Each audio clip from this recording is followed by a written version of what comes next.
Honourable court अगर allow फरमाएं, सिर्फ legally मैंने ऑनरेबल कोर्ट को असिस्ट करना है 419 के हवाले से कि 419 क्या है। बेसिकली रिमांड स्टेज पे ऑनरेबल कोर्ट को जो जिन चीज़ों को मुलाहिज़ा फरमाना है उसमें 2021 PCRLJ 293 लाहौर है, जिसमें डिफ़ाइन किया गया 18 चीज़ों को देखना है ऑनरेबल कोर्ट ने रिमांड में। अब ये बेसिक इसमें जो जजमेंट थी PLD 1984 PCRLJ 2588 थी, उसी को रिप्रोड्यूस किया गया 18 को। 18 में से भी जो वहाँ से 4 चीज़ों को मेन देखा गया कि रिमांड की स्टेज पे ऑनरेबल कोर्ट ने मुलाहिज़ा क्या फरमानी है, जिसमें सबसे पहले जो चीज़ देखनी है वो क्या प्राइमा फेशिया कनेक्ट करता है या ये ऑफेंस भी मेड आउट होता है कि नहीं होता। अब चीटिंग बाय पर्सोनेशन 416 में डिफाइन 416 में चीटिंग बाय पर्सोनेशन को डिफाइन किया गया कि वो है क्या। बेसिकली मैं with the permission of honourable court मैं सिर्फ 416 को पढ़ना चाहूँगा, ताकि इस स्टेज पे देखना है कि अगर ये ऑफेंस पहले तो देखना है कि मेड आउट होता है कि नहीं। अगर मेड आउट होता होगा तो फिर रिमांड की सिचुएशन आएगी, और अगर मेड आउट नहीं होता तो ऑनरेबल कोर्ट को इसमें ऑनरेबल कोर्ट को 2021 PCRLJ 293 में बताया गया कि अगर ऐसा नहीं है तो इस ऑनरेबल कोर्ट डिलीट करने का भी हुक्म फरमा सकती हैं IO को। और क्योंकि अभी 2 ऑफेंसेस हैं जिनके बारे में मैंने ऑनरेबल कोर्ट को कोशिश करना था, तो पहला जो है वो 416 बनता है। 416 उसमें से 415 चीटिंग के हवाले से कि चीटिंग क्या है, और 416 क्योंकि रेलिवेंट इससे 416 और 419 है, तो मैं ऑनरेबल कोर्ट को सिर्फ ये पढ़ दूंगा कि a person is said to cheat by personation if he cheats by pretending to be some other person और by knowingly substituting one person for another or representing that he or any other person is a person other than he or such other person really is। अब इसको पढ़े बगैर 419 को समझना मुमकिन नहीं था। अब 419 को मैं ऑनरेबल कोर्ट के सामने सिर्फ पढ़ना चाहूँगा। Punishment for cheating by personation, whoever cheats by personation shall be punished with imprisonment for either description for a term which may extend to 7 years or fine or both। अब इसमें आगे जो illustration बयान की गई उसमें बताया गया कि पर्सोनेशन बेसिकली है क्या। चीटिंग बाय पर्सोनेशन ये है कि एक बंदा मैं आके बताता हूँ कि मैं वज़ीर-ए-आज़म ऑफ पाकिस्तान हूँ, मैं आर्मी का फलां कर्नल हूँ। अब सिंपली वो आता है, वो अपने आप को शो करता है कि वो ये नहीं है, वो बेसिकली कोई और पर्सन है। अब इसके अलावा पर्सोनेशन किसी और में आती ही नहीं। जो यहाँ पे फैक्ट बयान किया गया कि उन्होंने अपना सिर्फ लिबास चेंज किया और वहाँ सिर्फ अपना लिबास चेंज करके वो भीख मांग रहे हैं। इससे पहले ऑनरेबल कोर्ट को मेरे फाजल कौंसल असिस्ट कर चुके हैं FIR के हवाले से। FIR में 2 चीज़ें बड़ी क्लियर हैं। उसमें सबसे पहले तो उन्होंने ये कहा कि ये तकरीबन 1.5 साल तक इमामत करता रहा, मीनिंग देयर बाय कि आज वो इमाम नहीं है। उसमें वर्डिंग बड़ी इंपॉर्टेंट है। मुसम्मी मज़कूरा और दूसरे मेंबरान ने लाइन नंबर 3 है FIR की। मुसम्मी मज़कूरा और दूसरे मेंबरान ने बाहम सलाह मशवरा होकर मोहम्मद खान को इमाम मस्जिद रख लिया, जो तकरीबन 1.5 साल बतौर इमाम मस्जिद फ़राइज़ सर अंजाम देता रहा, और इस दौरान उसने मुतअद्दिद जनाजे पढ़ाए और निकाह भी पढ़ाए। माह फरवरी 2023 को मोहम्मद खान, जो कि हमारा इमाम मस्जिद था, ने बतलाया कि मेरा सऊदीया का प्रोग्राम है, आप मुझे फारिग कर दें, जिस पर अहले इलाका ने बड़े एहतराम के साथ अलविदा किया। अब कुछ दिन पहले अब यहाँ पे बात शुरू होती है कि जिस दिन ये कमिट हुआ ऑफेंस, एलिजिडली ऑफेंस कमिट हुआ, क्या उस दिन वो इमाम मस्जिद थे या नहीं थे। अब इसमें भी स्टेटस ये आता है कि इमाम मस्जिद के तौर पे सपोज अगर आके ये कहता जी कि मैं फैसल मस्जिद या बादशाही मस्जिद का वो गज़टेड इमाम जो होते हैं वो कहते हैं कि मैं वो इमाम हूँ, फिर तो पर्सोनेशन आती थी। लेकिन यहाँ पे जिस दिन ऑफेंस कमिट हुआ, एलिजिडली ऑफेंस कमिट हुआ, उस दिन तो वो इमाम मस्जिद थे ही नहीं। इनकी अपनी स्टोरी ये है कि 3/3/2023 को 12:10 पे ये आ रहे हैं और फरवरी को कह रहे हैं कि फरवरी में ये इन्होंने इनको फारिग कर दिया हुआ था। उस वक्त वो स्टेज पे थे ही नहीं। अब यहाँ पे केस क्या है, सपोज इनका केस ये बनता है कि वो इमाम मस्जिद थे, लेकिन उन्होंने अपने आप का अपना हुलिया चेंज करके वो आए और उन्होंने आके भीख मांगना शुरू कर दी, या वहाँ पे आके उन्होंने कोई फंक्शन करना शुरू कर दिया। अब इसमें प्राइमा फेशिया कनेक्ट करने के लिए मुलजिम को सबसे पहले तो ये होगा कि ID कार्ड प्रोसिक्यूशन ने लिया। ID कार्ड में क्या उसकी जो अब शीमेल का अलग से बंदा है, उसकी जेंडर के खाने में क्या शीमेल लिखा है। अगर शीमेल उसके खाने में नहीं लिखा तो फिर पर्सोनेशन कैसी, वो मेल है। अब उसके बाद जो दूसरी अहम बात है, इसको प्राइमा फेशिया कनेक्ट करने के लिए सपोज ये कहते हैं कि ये शीमेल बना हुआ है, क्या कोई फंक्शन कर रहा था? बिल्कुल नहीं। कोई ऐसा एलिगेशन नहीं है कि किसी फंक्शन करते हुए पकड़ा या कोई इलीगल ऐसा एक्ट कर रहा था वो। अब यहाँ पे जो उनका हुलिया बयान किया गया और उनका केस भी सारा यही है कि ये इस तरह मांग रहे थे।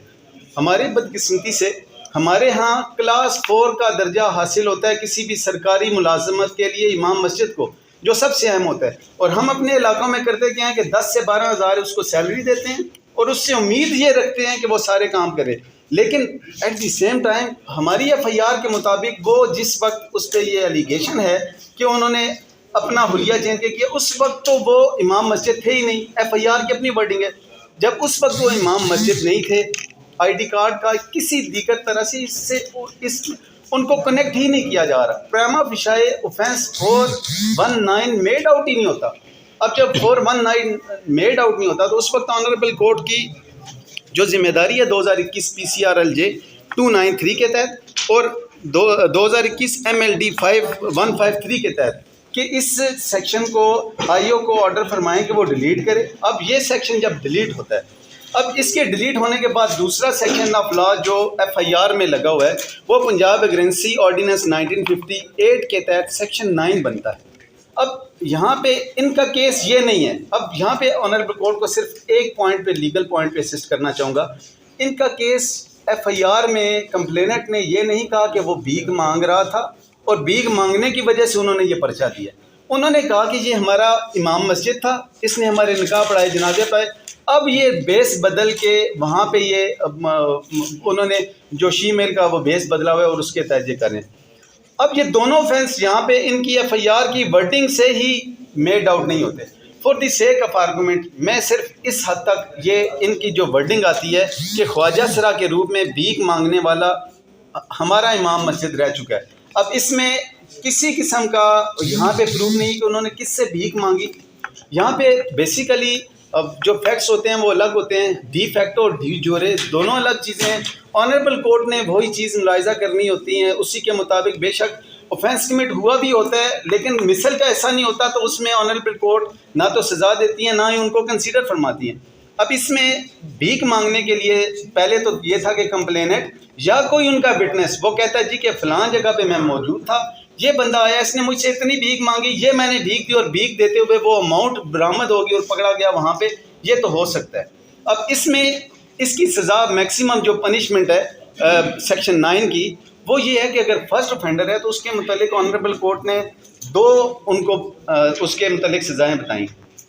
फर्स्ट ऑफेंडर का या तो ऑनरेबल कोर्ट ने वार्निंग दे देगी, उसके बाद अगर वार्निंग नहीं देती ऑनरेबल कोर्ट तो उन्हें फौरी तौर पे पर्सनल श्योरिटी पे उन्हें छोड़ दिया जाएगा और उसे बता के, क्योंकि वो पनिशमेंट की जो थीरीज हैं वो उनमें ये भी है कि उसकी सलाह की जाए।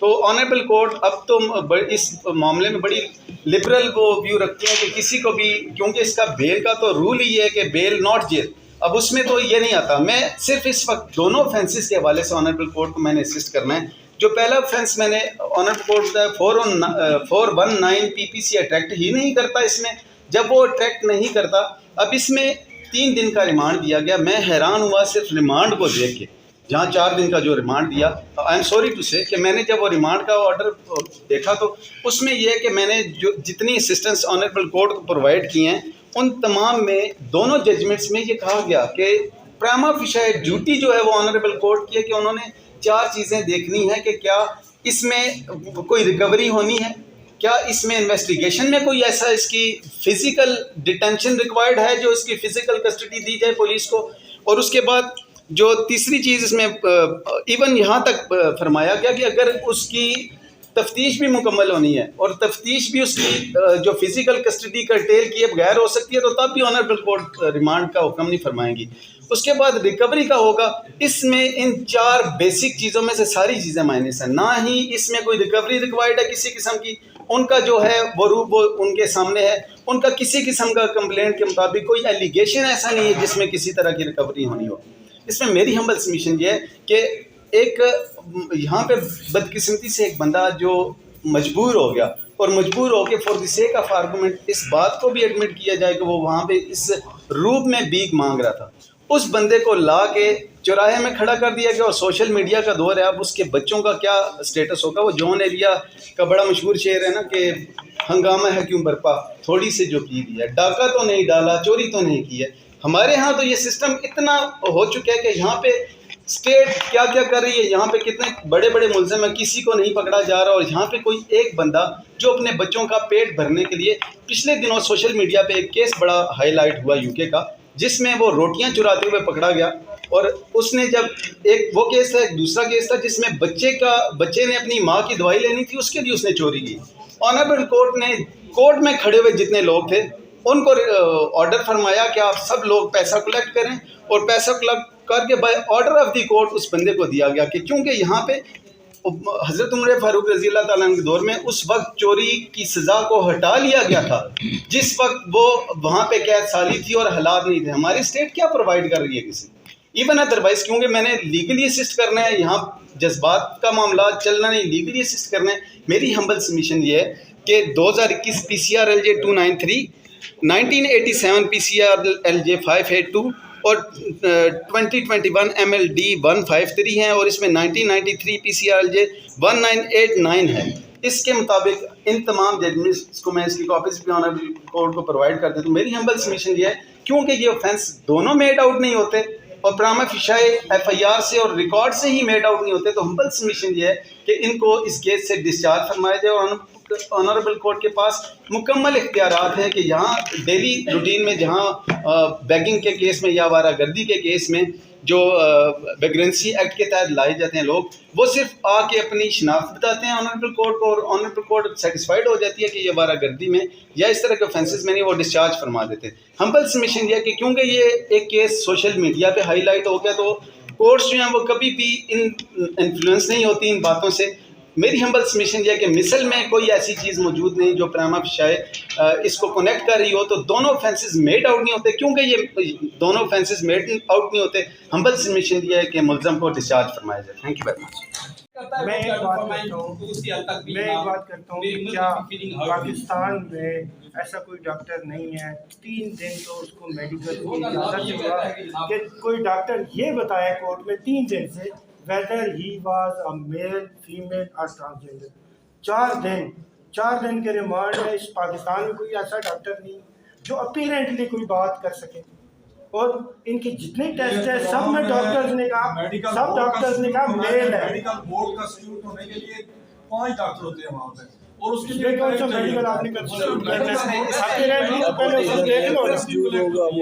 तीन चीजें इसमें सामने आ रही हैं। एक तो फोरेंसिक का भी बात, ISSP के लिए आधे घंटे का मेडिकल होता है, 500 बंदों को क्लियर किया जाता है कि ये मेल है और ये सिलेक्टेड है।